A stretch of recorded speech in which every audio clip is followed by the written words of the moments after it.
최근에 정말 좀 민망한 일이 벌어졌습니다. 정순신 국가수사본부장이 윤석열 대통령이 임명 하루 만에 사퇴하는, 어떻게 보면은 인사참사라고 할 수도 있죠. 아마 과거에도 뭐 국가수사본부장이 장관급은 아닙니다만 사실상 그 역할을 보면은 엄청나게 큰 자리 아닙니까? 이런 경우는 전 정권에서도 좀 드물었던 것 같아요. 최고위직에 이런 사람이 하루 만에 이렇게 사퇴하는 경우는. 저는 일단 이번에 윤석열 대통령이 판단을 참 잘했다. 이것 가지고 또 시간을 끌어들어가면은 아마 국민들의 분노가 진짜 하늘을 찌를 뻔했어요.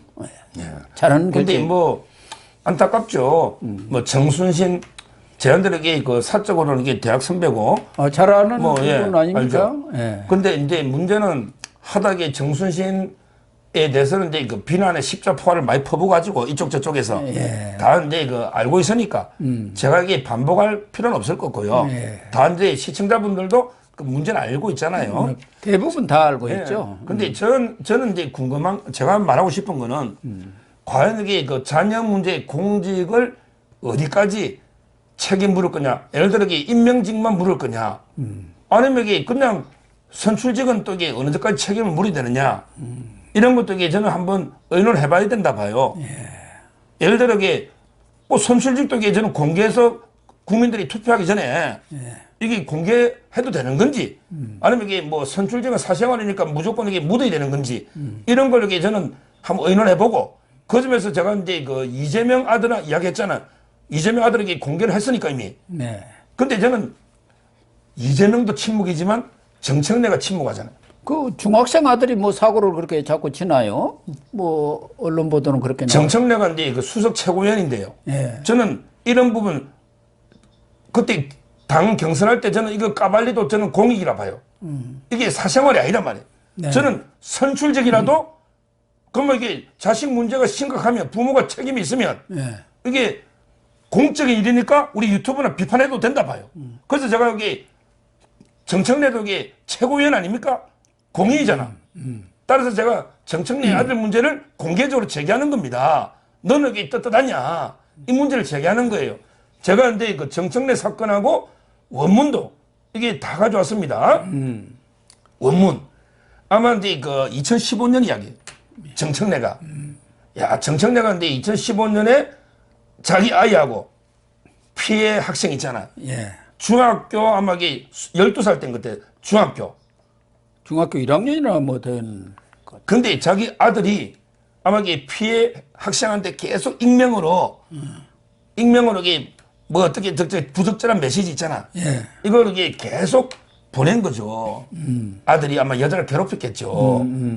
말도 안 되는 문자를 익명으로 계속 스토커 짓을 한 거죠. 그러니까 이제 이걸 이게 바로 밝혀버린 거죠. 그래서 이제 그 학교 폭력 자치위원회 있잖아. 여기서 이게 그 하루 8시간씩 5일 아들이 40시간 성추행, 성희롱. 그러게 그다음에 중요한 게 부모가 8시간 이수해. 이 부모 잘못이 있다는 거예요. 너 정청래 부인하고 너 부모도 8시간 교육 이수해. 아들은 40시간. 정청래 이수했나? 했겠죠. 그래요? 이게 첫째 징계야. 딸 안 했을 거 어떻게 또 이게 첫째 학교 자체 징계입니다. 그리고 또 이게 그게 끝이 아니에요. 그래요? 이게 범죄잖아요. 범죄. 그래가지고 이게 소년부 송치록이 가정법원으로 갑니다. 그 1호부터 우리 10호까지 처벌이 있어요. 아주 가벼우면 1호부터. 1호는 이게 경고, 제가 이런 사건을 많이 했잖아요. 그래서 이제 그 가정법원에 기소가 된 거죠. 소년이니까 12살. 그래서 이게 법원에서도 유죄가 된 거죠. 그래서 아이 교육 40시간 더 시켜라. 이건 아마 2호 처분 같아. 제가 몇 톤지는 안 봤는데 1호 처분 이런 게 없습니다. 교육 시키는 거는 그 2호부터 중환범죄 이래 시키거든요. 그러면서 이게 아이 교육 40시간 부모 교육을 8시간 더 받으라 한 거지 법원에서. 그랬군요. 야, 정청래 이거는 보세요. 정청래 거는 이게 더 나쁜 게 정순신은 그래 전학 조치하니까 예. 전학 가니까 이게 전학이 뭐 솔직히 그 명문고등학교 아마 그 민사고 아닌가 싶어요. 춘천법원이니까. 예, 그런 것 같습니다. 예. 그러니까 이제 전학 그 가면 기숙학원 아닙니까? 예, 기숙. 전학 가면 이게 퇴학하고 진비 앞서니까 하면 이제 뭐 소송까지 해가 졌죠 물론 뭐 여러 가지 우여곡절이 있는데 그거야 이제 또 소송할 수 있는데 근데 정청래는 아니 근데 범죄자로 기소가 돼가 처벌돼 버렸다니까. 자식이 80시간, 40시간 2번, 부모가 8시간 2번. 이게 저는 이런 걸 당원들한테 다 폭로해야 된다 봐요. 그래도 너가 이게 정청래 최고위원 뽑았으면 너 민주당에 너 내로남불 아니냐? 뭐, 아니 정청래는 최고위원 수석으로 뽑고 왜 정순신만 요게 같은 정신인데 정순신이나 정청래나 제가 보기 정청래 재질이 100배 나쁜데 정순신보다 맞잖아요. 예. 이런 게 민주당이 뭐 정순신 총공개하고 나서는 이재명이는 뭐랬냐면 이게 자식도 성년이 되면 남이라 그랬어요. 맞아요. 자식도 남이라 했잖아요. 남이라고 그랬죠. 남이라. 그럼 이게 대표 수석 최고위원이 이 모양인데 어디 감히 그게 내로남불 아니냐 말이죠. 우리가 여기 정순신 비판할 사람하고 할 때 하더라도 너 민주당이 나서가지고 이게 정순신 어쩌고 저쩌고 하기 전에 너 거기 대표나 수석 최고위원이 한 짓 그것부터 이게 국민 앞에 사과해야 되는 거 아니냐. 이거는 이게 제가 물타기가 아니고 진짜잖아요. 예, 그러네요. 진짜잖아요. 부모 잘못도 있잖아요. 이재명이는 이게 잘못이 없습니까? 이동호? 글 보십시오. 그러니까요. 그래서 저도 이상하다. 정청래는 뭐 대나 개나 모든 일에 쌍지팽이 짓고 나서는 사람인데 이번 일에는 입을 딱 다물고 있어서 왜 그러나 했더니 그런 또 사연이 있었구만. 조국하고 정청래가 가만히 있을 사람이 아니거든. 근데 지금 둘이 다 아무 말을 안고 있잖아요. 조국이가 하면 이게 말이 됩니까? 지금 조민이하고, 에? 조민이. 예. 그 다음에 동생 있잖아. 뭐 조건인지 뭐 동생 있잖아요. 예, 조건. 근데 그것도 이게 원래는 정유라처럼 영장 청구해야 되는데 봐주고 있는데 아니 조민이가 이게 그 허위 작성하는 거 모르는 애입니까? 정유라보다 나이 많아요. 예. 정유라보다 많다니까 나이가. 성인일 때 자기가 봉사인지 안 했는지 모르느냐고요. 그러니까 저는 뭐 조국이도 그렇고 이게 그다음에 그 이재명이나 정청래 이 정청래가 보니까 떤 게 그 옛날에 미국 대사관 있잖아요. 대사관에 막 사닥 따고 담 넘어가가지고 뭐 이게 해가지고 뜬 거 아닙니까? 네. 근데 이자가 얼마나 이게 원래 이자가 이게 정동영계입니다. 그렇죠. 정통이라고. 정동영계입니다. 정통의 그 대표를 이 정청래가 문제에서 정동영과 통하는 사람이 있어 정통. 그러니까 그다음에 그 이재명이가 그 밑에 들어온 거 아닙니까? 이재명이가 그때는. 이게 김인섭 소개로 정동영 개보에 원래 부대변인부터 같지 않습니까? 네. 그러니까 결국 이 정청래나 정말 이게 이재명이나 정말 이게 끼리끼리 논다고 다 정동영계 아닙니까? 지금 세 명이. 그러네. 정말 이게 저는 민주당이 이 부끄러운 내로남불 있잖아요. 물론 우리가 정순신 문제는 제가 이게 빨리 그래도 이게 윤 대통령은 보고받자마자 이게 적결 임명 취소했지 않습니까? 네. 그러면 이제 그 사과도 하고요. 근데 조국이처럼 이게 임명 강행해서 끄는 것도 아니잖아요. 앞으로 이제 조금 이게 검증 있잖아요. 요것도 이게 문제는 있어요. 왜냐하면 국민의 기대 수준은 높아지잖아요. 국민의 눈높이는 높아지는 눈높이가 거죠. 엄청나게 높습니다. 근데 검증할 수 있는 수단은 계속 줄어들어요. 옛날 독재 정권 같으면 그 사찰해버리고 네. 국정원에서 막 사찰도 한다고. 그럼 이게 검증이 되잖아요. 근데 국정원에 요즘은 또 전환 자료가 있어갖고 웬만한 거 다 있는데 지금 그게 그렇죠. 할수 요즘은 없게. 이게 물어보니까 뭐 정가 기록부 띄우고 세금 납세했는지 띄우고 부동산 등기부 이런 거밖에 안 되고 야 너 학생 너 아들 딸 학교 생활 기록부 가져와 이러면 이게 벌써 지원자가 없대. 지금 이게 이번에도 후임자 아예 검증을 못 간다니까 불안해서 정말 이게 한 점 부끄럼이 없는 놈은 이재명이밖에 없지 점 뺏으니까.